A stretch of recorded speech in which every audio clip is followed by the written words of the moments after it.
so this was actually um, just basically, I don't know if you guys have seen, but there was Guillermo del Toro's new movie Frankenstein came out. Okay, it's like been a passion project of his. He's been talking about it for 10, 15 years, and he Okay. kind of wanted to make it, and he was not getting funding for it because his vision was so much that it was a very expensive movie to make. I think he spent about 100 $120 million or something like that just to make that movie, right?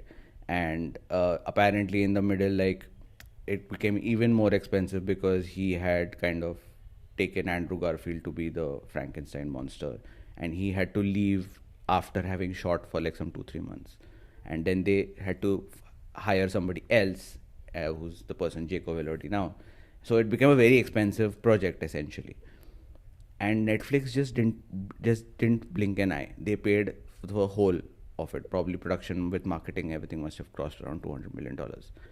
And then I think their only deal with Del Toro was that you have no say on the distribution. We will control Okay. distribution.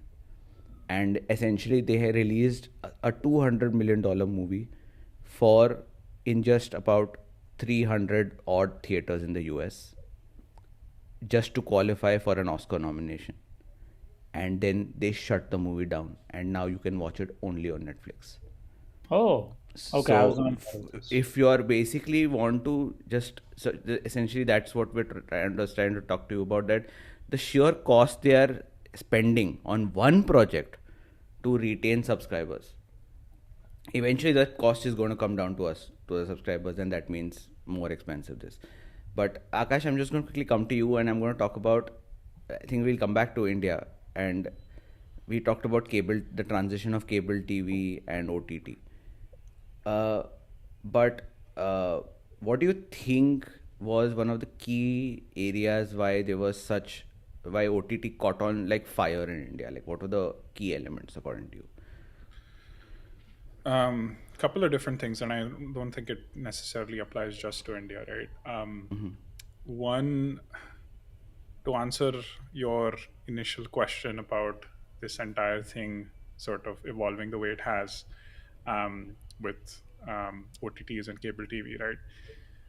The reason OTTs, I think, have been a success, I don't think they ever came in and said that we will not ever replace cable TV. I think that was their pitch. That the vision was that eventually internet will be so commoditized that and so cheap that you will want to switch to on-demand content rather Correct. than wait to the end of the week or the end of the day for watching your episode, um, for that matter, right?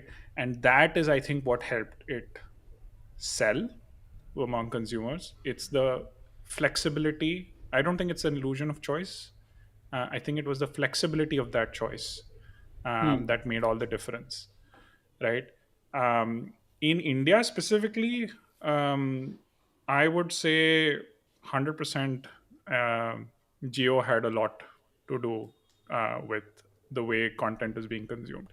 I mean, Netflix played off it really well, but what was this, back in 2016 when Geo launched, right? Yeah. Gave internet basically for free for several months. Everyone was getting a SIM. Um, did that with Geo Cinema too, but we'll talk about that later. And Netflix, when it entered India, didn't really, who's to say, but I don't think they did their market research very well. We are culturally, even though we may have the purchasing power, I think uh, being conjuice is so culturally sort of inherent, because that's why Jugaad exists as much as it does in India. Correct. That you can't approach the Indian consumer with the same way that you would an American or a European consumer. Right. And I think by extension, not just Indian, even certain Asian communities, right? Like, anyway, and so, but what they did is they realized that very quickly, which is a great thing, because when Geo launched, I think 6 months into that, they launched a mobile only plan, which was like hardly 200 rupees or 150 rupees at the time, I Yeah, yeah. think, when they launched. 149 was the mobile pack. Yeah, yeah. which was which blew like things out of the water for them. Like they their share went up, people started subscribing like crazy, um, and um, and like that I think really helped them set themselves up as market leaders, at least one of the market leaders in within the Indian subcontext. Hmm.